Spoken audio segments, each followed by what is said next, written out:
अभी तक रेडियल और transverse components of velocity and acceleration ये पढ़ रहे थे। वो दो म्यूचुअली परपेंडिकुलर डायरेक्शंस थे। जैसे पॉइंट पी मूव्स होता है तो वो रेडियल और ट्रांसवर्स डायरेक्शन की जो परपेंडिकुलर लाइंस थी वो मूव होती दिखती स्पेस में, और उनके अलोंग हम वेलोसिटी एक्सेलरेशन के कंपोनेंट्स फाइंड कर रहे थे। There is another pair of perpendicular lines which are tangent and normal. अब ये टेंजेंट और नॉर्मल डायरेक्शंस में हमको वेलोसिटी एंड एक्सेलरेशन फाइंड करनी है। तो पहले समझ लेते हैं ये डायरेक्शन कैसे होंगे।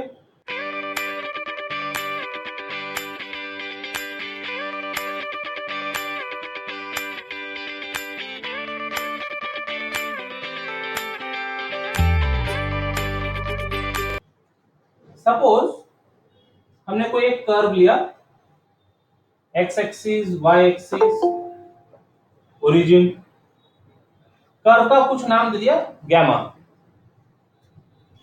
एक कोई फिक्स पॉइंट सपोज किए ए, और यहां पर एक पॉइंट पी जहां पर पार्टिकल हो पी। तो जब आर्क लेंथ मेजर करेंगे तो वो फिक्स्ड पॉइंट से मेजर करेंगे, तो से arc length AP is equal to S. Standard जो नोटेशन होता है, पी को यदि ओरिजिन से ज्वाइन किया तो vector OP is equal to R bar, और आर्क लेंथ यदि काउंट करेंगे तो arc AP is equal to S. अब वो पी पर एक टेंजेंट ड्रॉ करते हैं।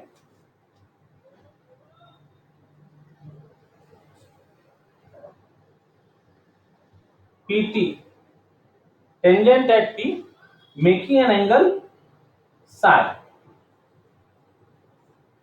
PT is tangent at point P, और यहां PN इज नॉर्मल। तो जैसे जैसे पॉइंट P मूव होगा कर्व पर, जैसे जैसे पॉइंट P मूव होगा तो ये जो टेंजेंट है और नॉर्मल है ये मूव होते दिखेगा। तो ये दो परपेंडिकुलर डायरेक्शंस हो गए, new perpendicular lines which depends on the position of point P। तो ये दो परपेंडिकुलर डायरेक्शंस में अब हम tangential and normal components of velocity and acceleration derive करेंगे, और फिर उन पर बेस्ड एग्जांपल सॉल्व करेंगे।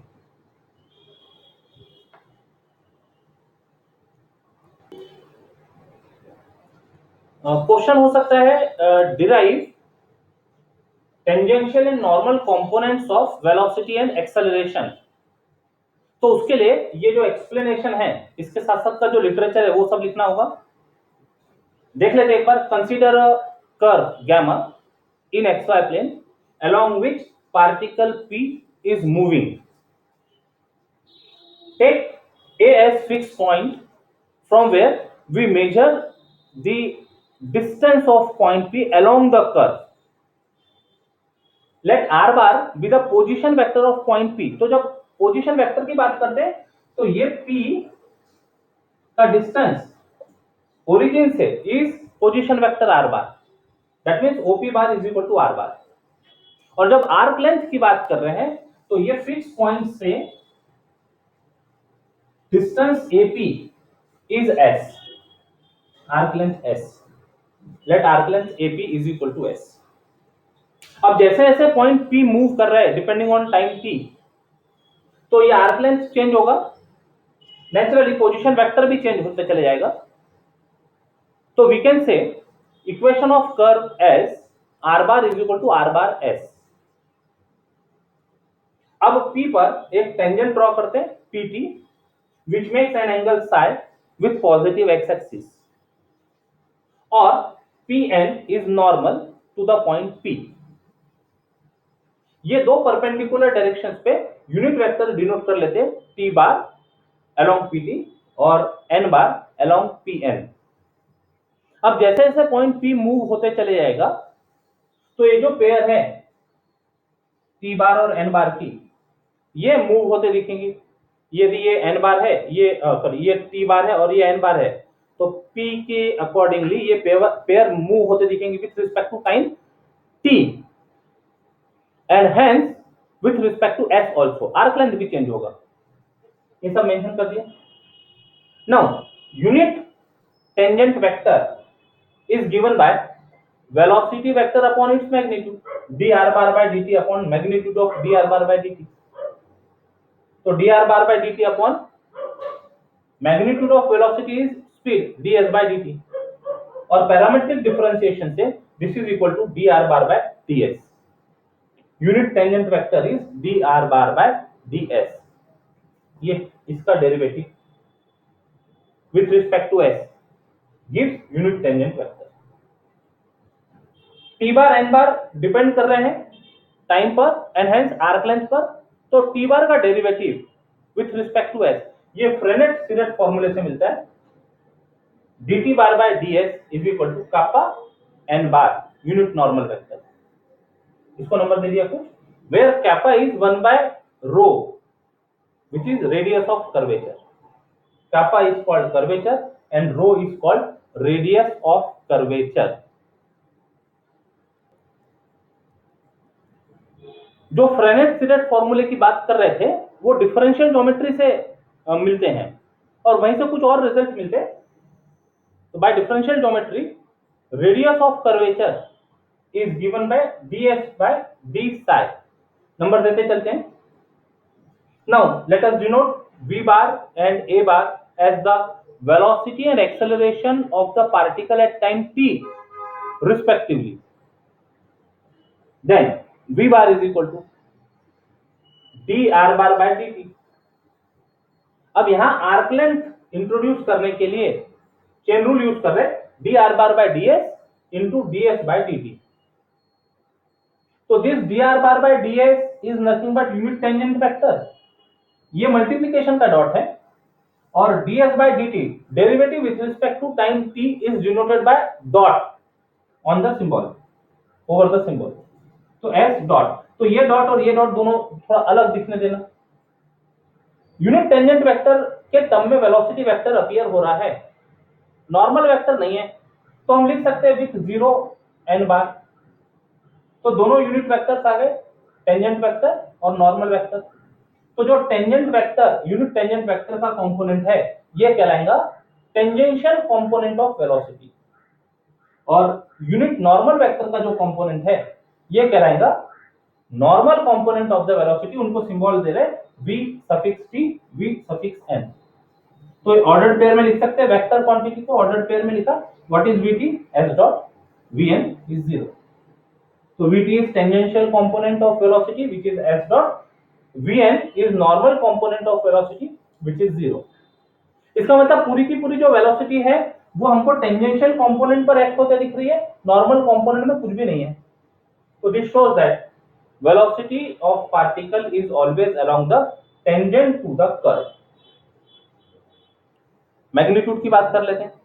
मैग्नीट्यूड ऑफ वेलोसिटी, जैसे वेक्टर r का हम मैग्नीट्यूड लिखते हैं, वेक्टर r का magnitude is equal to under root of x component का स्क्वायर प्लस y कंपोनेंट का स्क्वायर। वही कंसेप्ट, ये vt का स्क्वायर प्लस vn का स्क्वायर अंडर रूट में, s डॉट का स्क्वायर प्लस 0 का स्क्वायर अंडर रूट में, तो दैट इज s डॉट। तो magnitude of velocity is nothing but speed, match हो रहा है रिजल्ट।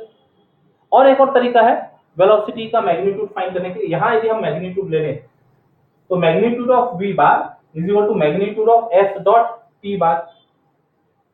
मैग्नीट्यूड ऑफ और mod of a into b is mod a into mod b। t bar unit tangent vector है तो उसका magnitude हो जाएगा 1, तो v बार का magnitude is equal to s dot का magnitude which gives v is equal to s dot. तो ये तो सारी बातें हो गई वेलोसिटी से रिलेटेड। अब एक्सेलरेशन की बात कर लेते हैं। वेलोसिटी के डिटेल्स होने के बाद now acceleration a bar is equal to velocity का derivative, what is v bar s dot t bar. तो तो प्रोडक्ट रूल अप्लाई करते हैं यहाँ, first derivative of second plus second derivative of first. तो टी बार एस डॉट का derivative तो S double dot हो जाएगा, इसका कोई प्रॉब्लम नहीं, लेकिन D T bar by D T, ये वेक्टर टी है और ये टी टाइम है, तो इसके लिए तो कोई रिजल्ट नहीं है डायरेक्टली, लेकिन D T bar by D S available है, तो यहां एस इंट्रोड्यूस कर दिए by chain rule. Note this, D T bar by D S into D S by D T. Now D T bar by D S is kappa N bar और ये D S by D T is S dot, बाकी तो ऐसे ही लिखा हुआ है। लेकिन लिखते समय, फाइनल रिजल्ट लिखते समय पहले यूनिट टेंजेंट वेक्टर होगा, उसके बाद में यूनिट नॉर्मल वेक्टर होगा, तो पहले यूनिट टेंजेंट वेक्टर की टर्म लिख दी, S double dot T bar plus S dot का स्क्वायर और कापा इज 1 बाय रो, तो S dot square by rho N bar. तो जो टी बार का कंपोनेंट है, टी बार के साथ जो है वो कहलाएगा tangential component of acceleration denoted by AT, and N bar के साथ जो है normal component of acceleration denoted by an, and magnitude of acceleration is under root of at square plus an square। तो इतने लिटरेचर के साथ अब हम प्रॉब्लम सॉल्व कर पाएंगे।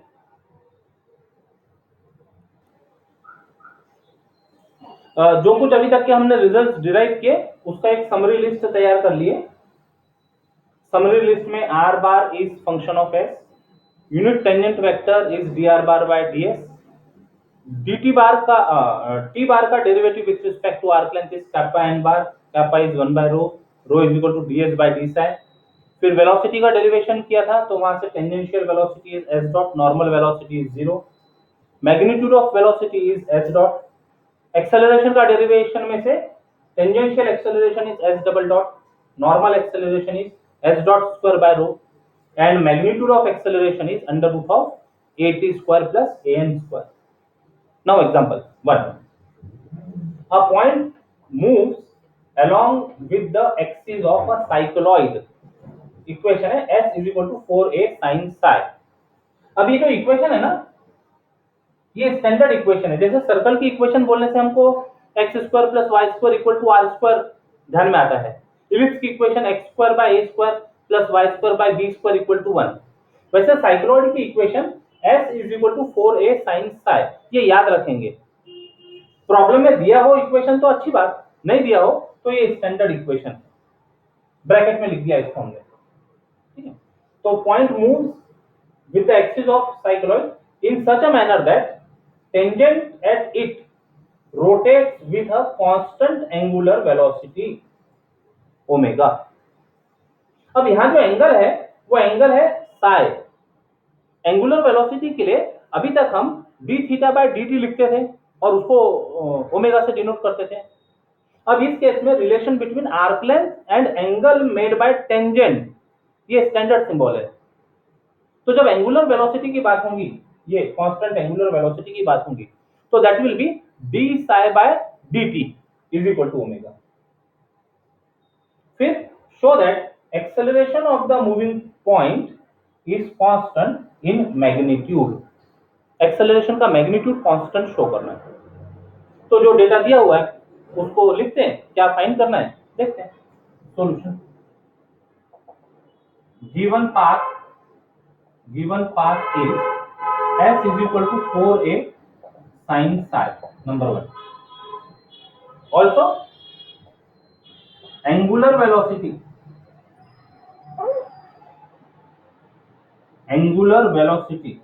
is equal to constant, that is d psi by dt is constant omega. दिया हुआ है नोटेशन, नहीं दिया होता तो हम अपनी तरफ से ले लेते थे omega. d psi by dt is equal to omega, that means psi dot is equal to omega, derivative of psi with respect to t is omega. Show करना है, we have to show that magnitude of acceleration is constant। तो magnitude of acceleration के लिए formula है under root of at square plus a n square. तो हमको A T और A N find करना पड़ेगा। Therefore we have to find a t and a N.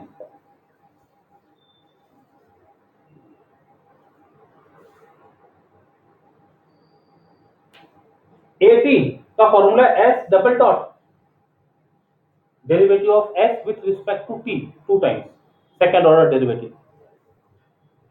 हमारे पास तो s in terms of psi है, तो डिफरेंशिएट पहले साइ से करते थे, फिर देखते टी कैसे इंट्रोड्यूस होगा। Differentiating one with respect to psi, तो ये मिला ds by d psi is equal to 4a constant sin psi का derivative with respect to psi, it is cos psi। हमको तो s डबल डॉट चाहिए, यहां पर भी s डॉट चाहिए, तो t इंट्रोड्यूस करना पड़ेगा, चेन रूल है अपने पास। तो this imply ds by dt into dt by d psi is equal to 4a cos psi by chain rule, by chain rule।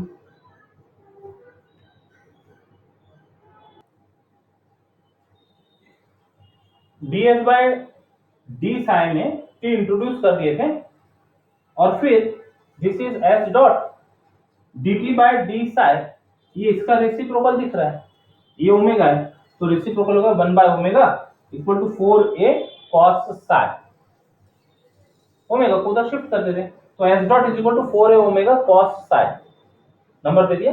s double dot मिलाने के लिए इसी को डिफरेंशिएट कर लेते with respect to time t, तो already ये ds dot this is derivative with respect to time t, इसका t से फिर से डिफरेंशिएशन लेना है, तो s डबल डॉट बन गया 4a omega constant cos psi का डेरिवेटिव पहले ओमेगा से होगा which is minus sin omega, psi से होगा minus sin psi into d psi by dt।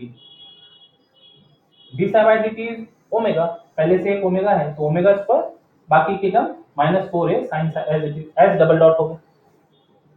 an find करने के लिए s डॉट तो आ गया था, पहले रो की जरूरत पड़ेगी, तो rho is ds by d psi formula, यानी s को डिफरेंशिएट करना है psi से, 4a कांस्टेंट sin psi का डेरिवेटिव cos psi। सब कुछ मिल गया है, अब हम at और an फाइंड करके वैल्यू पुट कर देते हैं, या डायरेक्ट फार्मूला ही लगाते हैं। नाउ एक्सेलरेशन का magnitude is equal to under root at का स्क्वायर प्लस an का स्क्वायर।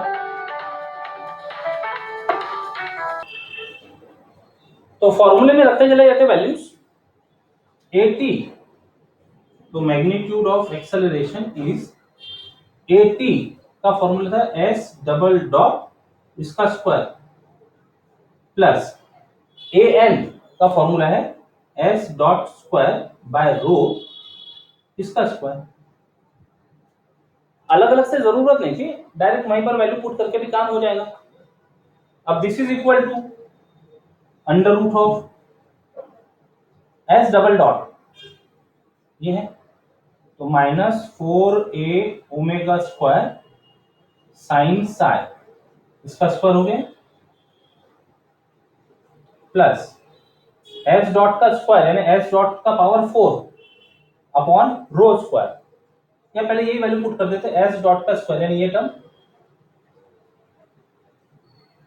4a स्क्वायर करके लिख दे डायरेक्ट उसको, इसका स्क्वायर करके लिख देते, तो ये बन गया 16a square omega square cos square psi, cos square psi upon rho, rho की value 4a cos psi, 4a cos psi, और ये पूरी क्वांटिटी का स्क्वायर, s डॉट का स्क्वायर अपॉन रो का होल स्क्वायर।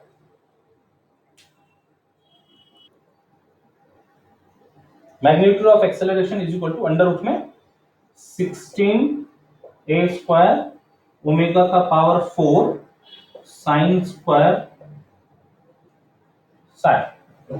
यहां से पहले डिवाइड कर देते हैं कुछ, तो 4 डिवाइड हो गया 4 से 16, एक a डिवाइड हो गया, ओमेगा स्क्वायर रहेगा, एक cos डिवाइड हो गया, cos square, which is equal to under root of 16 a square omega power 4 sine square psi plus 16 a square omega power 4 cos square psi. 16 a square omega power 4 common under root के अंदर, 16 a square omega power 4 common, sine square psi plus cos square psi which is 1। तो under root of ये quantity 4a omega square, ये सब constant है, तो is equal to constant. Therefore, magnitude of acceleration is constant. Therefore, acceleration is constant in magnitude.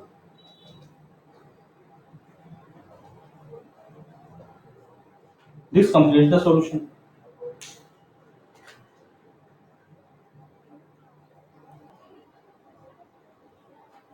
Second problem, prove that if the tangential and normal acceleration की बात हो रही है, tangential and normal acceleration of a particle describing a plane curve be constant,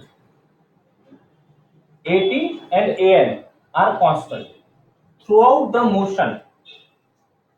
क्या prove करना है? the angle psi which the direction of motion turns in time t, psi is the angle made by tangent। अब जैसे जैसे change होगा वैसे tangent change होगा, psi change होगा।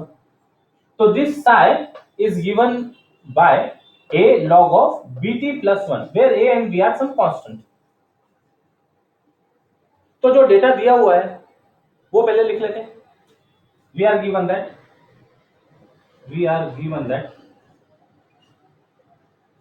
at is equal to constant, हम इसको बोल देते हैं से c1, an is equal to constant, इसको कह देते हैं c2। अब एक एक को, इसके अलावा और कोई इंफॉर्मेशन नहीं, बस साइ को ये शो करना है। तो अब इनको एनालाइज करते हैं, क्या प्रोवाइड करेगा ये। Now at is equal to c1 imply what is at, s double dot is equal to c1। अब देखो जो रिजल्ट हमको चाहिए वो रिजल्ट साइ और टी के टर्म में होना, तो ये जो भी कुछ वेरिएबल है इनको कन्वर्ट करना होगा हमको साइ और टी में, तब हम रिजल्ट डिराइव कर सकेंगे psi in terms of t. So this s double dot can be written as d dt of s dot is equal to c1, that is dv by dt is equal to c1, which imply dv is equal to c1 dt। Variable separable method, variable separable से ऐसा v इधर है t इधर, on integrating we get v is equal to c1 constant है t plus c3 new constant of integration. इसको number 1 दे दो, इसको number 1 दे दो, इसको नंबर 2 दे दो, ये आगे number 3 where c3 is constant of integration v is equal to c1t plus c3। हमने 1 को एनालाइज कर लिया, अब जरा इसके बारे में देखते हैं।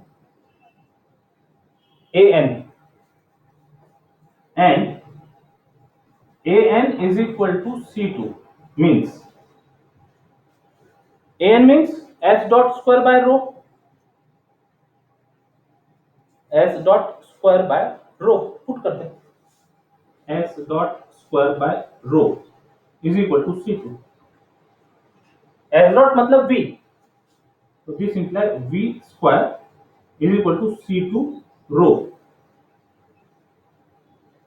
what is rho? ds by d psi, this is v square c2 ds by d psi। अब ये जो ds by d psi, हमको जो हमारा रिजल्ट है वो रिजल्ट में psi और t चाहिए बस, तो ये s जाना चाहिए, यहाँ से v जाना चाहिए, तो ds बाय डी साई में t इंट्रोड्यूस कर सकते चेन रूल से, C2 ds by dt dt by d psi, note this by chain rule, by chain rule ds by dt is v dt by d psi, यहां v square है तो एक v गया, तो therefore v is equal to C2 dt by d psi, d psi, इतना note down कीजिए। इसको आगे कंटिन्यू करते हैं, तो दिस इंप्लाई v मतलब C1t प्लस C3, C1t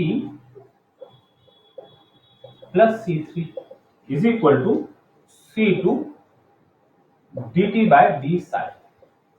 अब दो ही वेरिएबल रह गए यहाँ t और psi, तो अब इसको ठीक करके वेरिएबल सेपरेबल फॉर्म में करके इंटीग्रेट कर लेते, इस तरह का रिलेशन मिलना चाहिए।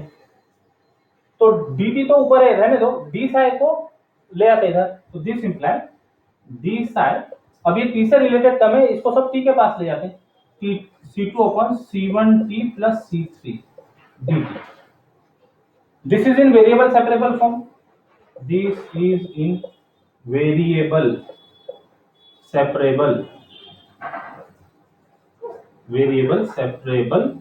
form, therefore on integrating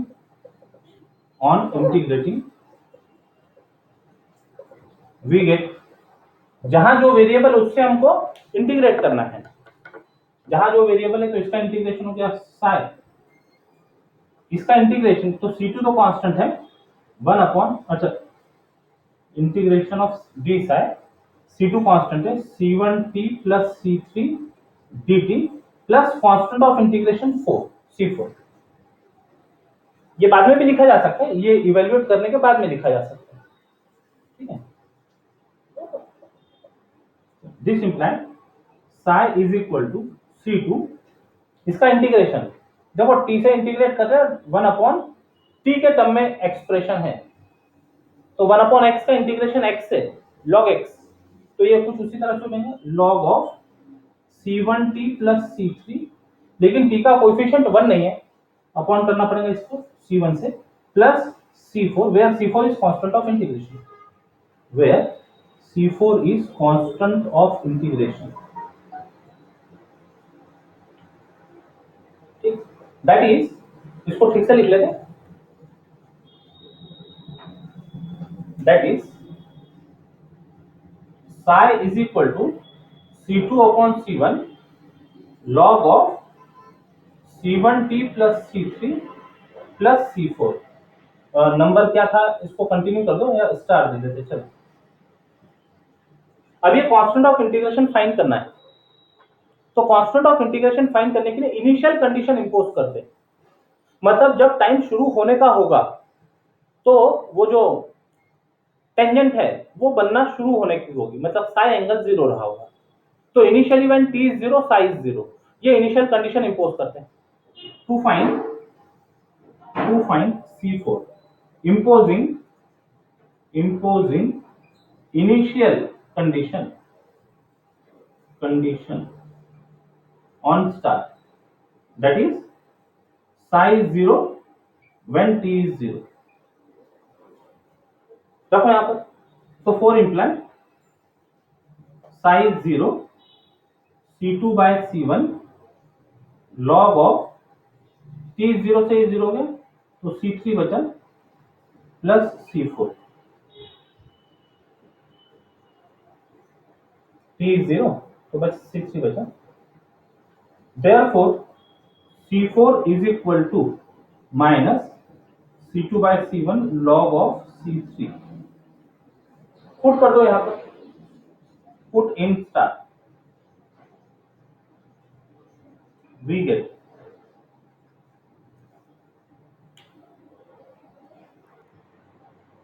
value put करते हैं C4 की, यहां था प्लस C4, तो we get psi is equal to C2 upon C1 log C1t plus C3 minus C2 by C1 log C3, ये वैल्यू पुट कर दी। अब इसको सिंप्लीफाई करो,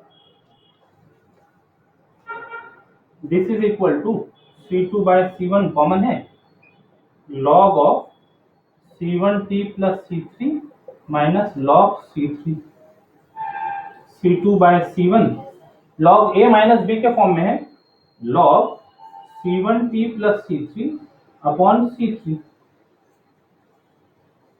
which is equal to C2 by C1 log of C1 by C3t plus C3 by C3 1 आ गया, तो इसको कह दो a log of bt plus 1 where a is equal to C2 by C1 और b is equal to आ गया C1 by C3 as desired।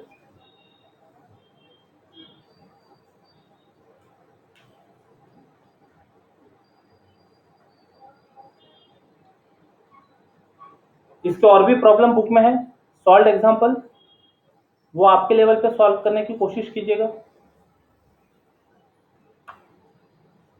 आज के लिए रुकते हैं यहाँ पर।